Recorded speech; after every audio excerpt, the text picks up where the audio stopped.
Hello, everybody. So Philadelphia finally did what many other cities and states could not do. They passed a beverage tax, often called the soda tax, but there's lots of things that are taxed. Sweetened beverages and unsweetened beverages in Philadelphia. No, sugar-sweetened beverages and artificially sweetened beverages. And artificially If sweetened it's naturally beverages. sweetened, it's not taxed, or if it's milk, it's not taxed. So But a wide range of beverages have been taxed. And the way that Philadelphia did it was not to talk about public health, because there were other things they needed to do and needed to get done. So, Mayor Kenney, can you say why, as a city council member, you were against it twice and then you were for it? well, the first two times I was against it, there was really no identifiable projects or programs that was going to pay, this money's going to use to pay for. The problem that we faced when I got into office in 2016 in January was that the state legislature refuses to fund education. So we have this kind of education gap, which creates this poverty crisis in our city because our kids aren't educated and they can't get prepared for the jobs that are available there. So we have to start with pre-K, which is what New York City did, and I think there's 40,000 pre-K seats. We're starting with 2,000 in January. So the beverage tax revenue will pay for the pre-K seats up to 6,500 the first 4 years. 25 community schools, which I know many people know, bringing services to the school base, dental, health, social services, other type nutritional services to the school base.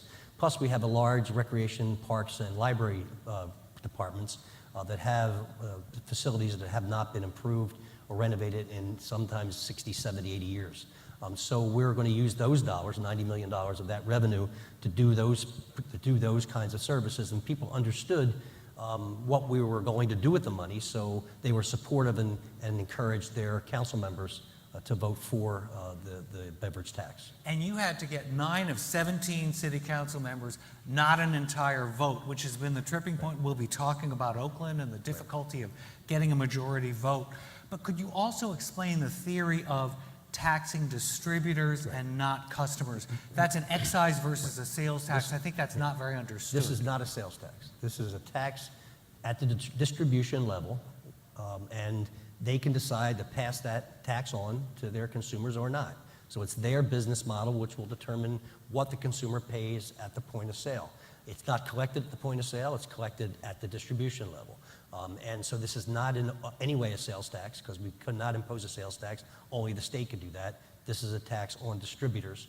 Before it leaves the plant, they will identify to us what they're sending out as required under law, and we will give them an invoice and they will pay it. And yet Big Soda, which spent $10 million to lobby against it, 10.6. to your 2.6, 1.6 of which was funded by Mayor Bloomberg, they are now suing you, saying you still didn't have the right to levy this tax. What will you say to that? They're wrong, and we will fight them in court, and we're preparing. I mean, and they are coming at it like, double-barreled as they did with the campaign to stop it in the first place. And they've hired up every big law firm and every lobbyist. And I mean, they're Big Soda, like Big Pharma, like Big Tobacco. They got a lot of money and they want to keep it. What we're asking for is a little piece of it, based on the fact that they've been advertising and selling to poor people in our city and other cities for their whole existence. They argue that it was a grocery tax, is what they're doing in Oakland and California. It's not a grocery tax. It's a tax on distribution or distributors, and they can choose to pass it on or not pass it on, and we can all go on our merry way, and we'll have $2 million to pay for programs that we need in the city. Why was it a losing proposition twice in Philadelphia when it was phrased in terms of public health? I think people, look, it's just human nature, and especially Philadelphians and Northeasterners. They don't want to be told what to smoke, drink, or eat, and they recoil at that, and we figured, why go that route again? We needed the money for specific things, because the legislature won't provide their constitutional requirements in providing revenue to educate our kids. So we're not going to just wring our hands and walk away from it. We figured out a way to get the money we need to provide our kids the services and educational opportunities they need to succeed. Can we go? Thank you very much. We're going to talk about Oakland, which is daring to say, or is saying, public health. And I remember that when San Francisco in 2014 tried to link the tax gains to specific programs, saying we don't want it to go into the general funds, we don't want it to be just for bridge repairs and whatever the city wants it to. This is directly going to improve public health. It lost, partly because it was a barrier of 2/3, is it? They had to get a 2/3 vote when it was pegged, the money was pegged to certain uses. You didn't have that impediment with the city council, Right. but cities do. So Oakland, you are talking about it in terms of what you're going to do with it and public health, right? Yeah, and I know people want to hear like kind of campaign strategy. Obviously, that's going to be driven by your polling numbers. But 2 years ago, we had a great controlled experiment. San Francisco did a tax, and they said we're going to use this money for specific purposes, and that's why under California law, they needed to get a 2/3 vote. And voters tend to like that. They're like, if I'm going to reach into my pocket and pay you more taxes, I want to know what you're going to do with it, because I don't necessarily trust you on your own government. And that won in Philadelphia. Well, we didn't have a referendum either. We had 9 votes. Yeah. But in Berkeley, California, they put the same tax on their ballot and recognized that it was a public health issue, but said, we are just going to put this money in the public fund, the general fund, and you've got to trust us, voters, to spend it properly. But because they did that, they only needed a 50% threshold. Now, in both cities, they got over 50%, but San Francisco didn't make it over the 2/3 threshold. Theirs lost, but Berkeley's passed. And what have we seen since Berkeley's soda tax passed? We have seen a 21% reduction in the consumption of sugary beverages in low-income communities in Berkeley, and a 63% increase in the consumption of healthy beverages like water. So I say that's working, and that's what the model that we're following in Oakland, and now San Francisco is trying a second time using that Berkeley-style ballot measure. And your goals, Mayor Kenney, are not so much to be able to demonstrate public health improvements. That will be really nice if it happens. But to say, I came in promising pre-K education, and this is what I'm delivering. Public health improvements will happen. People will drink less sweetened beverages. It's going to be natural because some amount of the price is going to be passed on to the consumer, some amount. I doubt that zero is going to be passed on, so there'll be a reduction. I think people generally are reducing their sugary drink intake anyway. But remember, having pre-K, having community schools, and having great parks and recreation centers improves public health because you have more educated kids, you have more medical and other health services being delivered to the school base, and you have facilities that people can recreate in to make them healthier. So I think overall there's an ancillary direct benefit to health by having these programs in place. And forward thinking in public health now is about the entire community and recreation facilities and safe streets and lots of things you don't ordinarily think about when you're just talking about what people put into their mouths. So that's what you're aiming to be able to demonstrate after this tax passes. Can you talk something about, were you dressed up as a nanny? Because you were saying, because the soda industry did spend a lot of money, and I imagine that you were personally attacked also. Yeah, I mean, I saw more negative ads against me during the soda war than I did in the mayor's race. I mean, every morning I'd get up to put my pants on and it'd be like, Jim Kenney wants to tax your groceries. And I'm like, no, I don't. I just want to tax sweetened beverages. They were relentless, and they sent everybody. I mean, I had friends of mine who were former elected officials that called me up and whispering on the phone. They called me to be a lobbyist. Do you mind? I went, no, take their money and build less money on television if you take it and put it in your pocket. So, I mean, they did everything they possibly could do. But I knew in the end we had a legion of unpaid lobbyists. Pre-K moms, you don't want to mess with them. Pre-K dads, they're second. Parks and Rec advocates, people who are advocating for community schools, people are advocating for pre-K. I mean, we had the grassroots that we needed to kind of push council members who were on the fence to our side and embolden or prop up council members that we had already on our side. And we wound up with, out of 17 members, it was a 13 to 4 vote. And was that dramatic for you? Did you have to spend a lot of late night phone calls to city council members to get them to come around? We did our work. Look, I was in council for almost 24 years. I was an at-large member, so I represented the whole city, but district council members have rec centers in their districts. They have schools. They would like to see community schools. They have pre-K deserts. They have crime and poverty that they want to see improved, and the best way you improve crime and poverty and crime, is through education.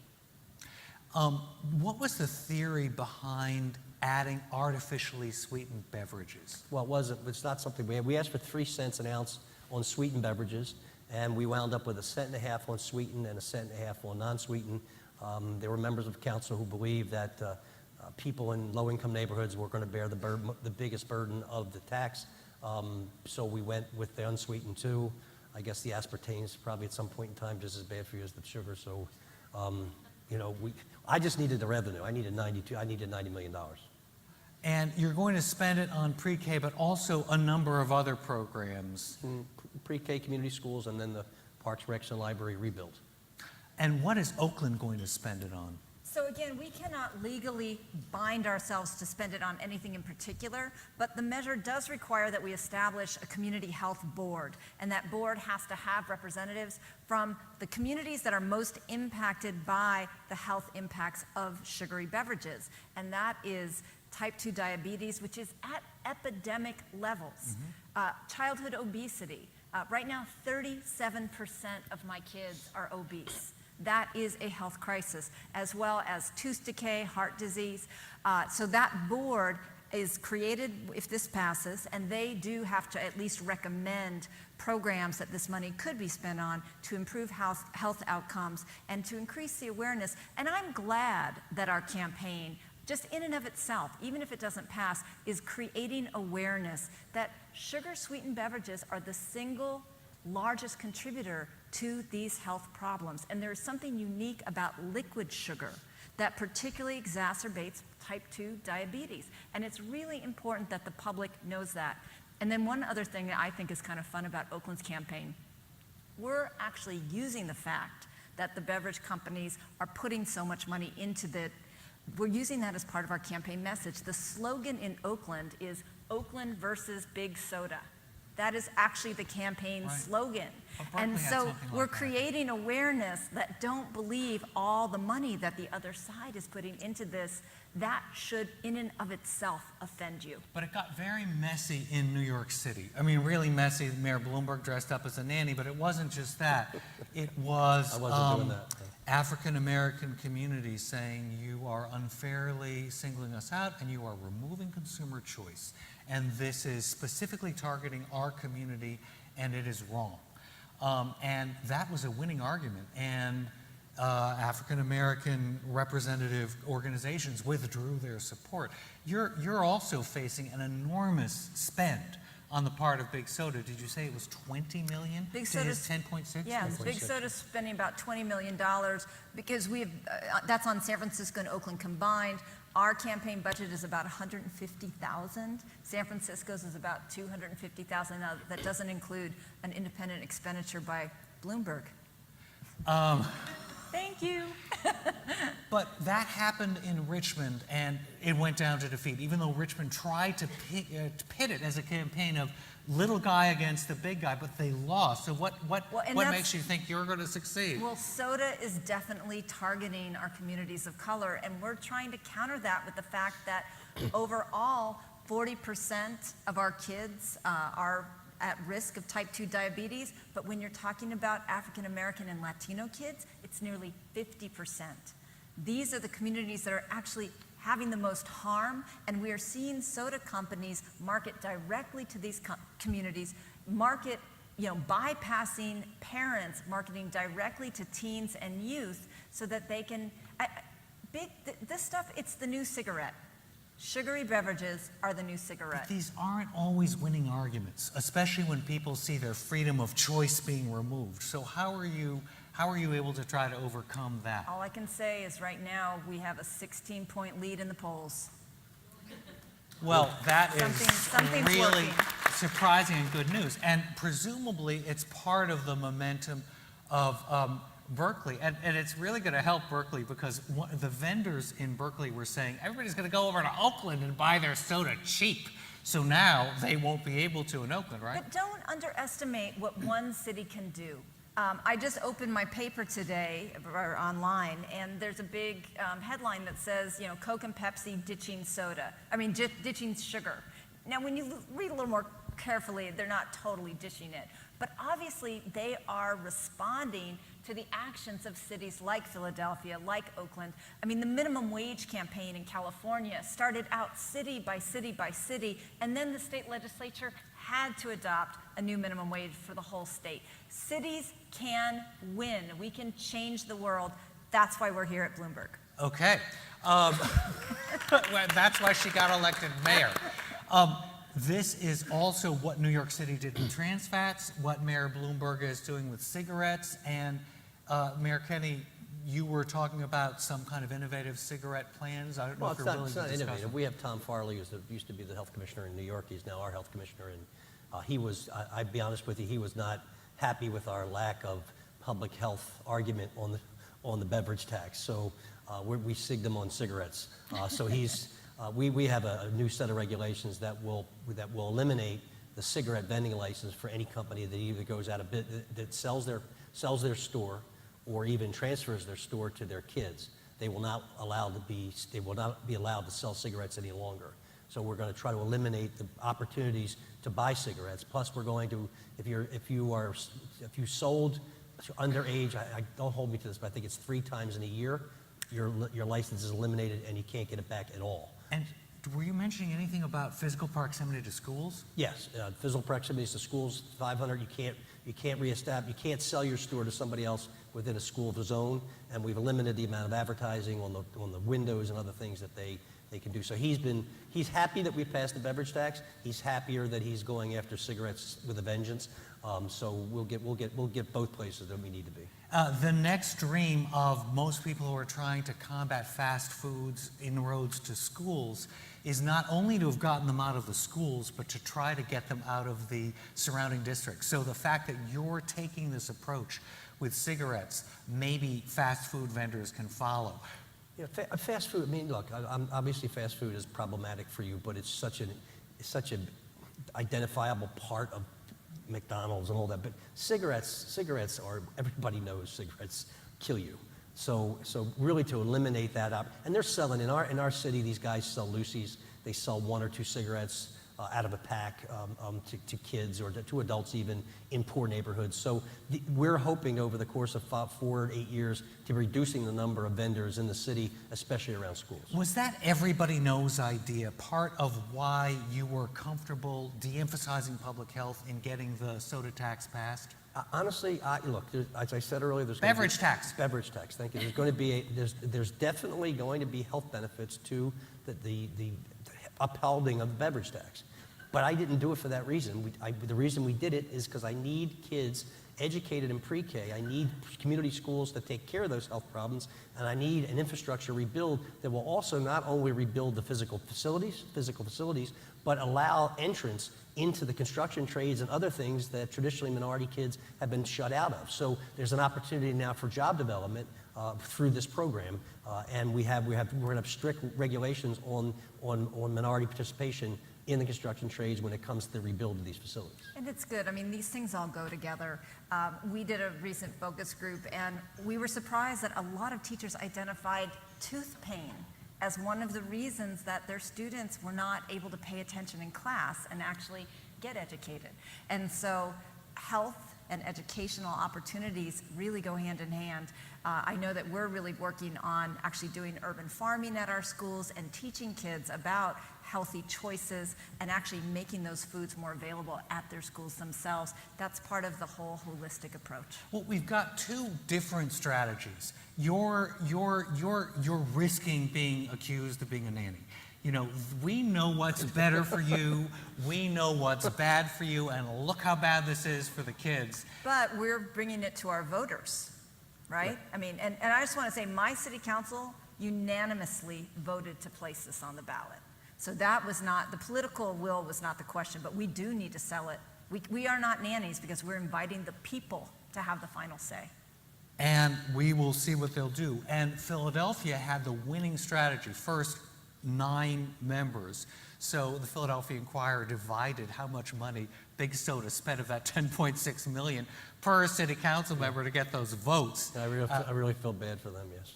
Yeah, well, okay. Really sad they spent all that money. That's up to you. But some of your Got less friends, to spend in Oakland. some of your friends who were lobbyists got Well, it. they did okay. I Right, was so, happy- I so, was happy so for they them. did okay. But you managed to circumvent the whole nanny state argument.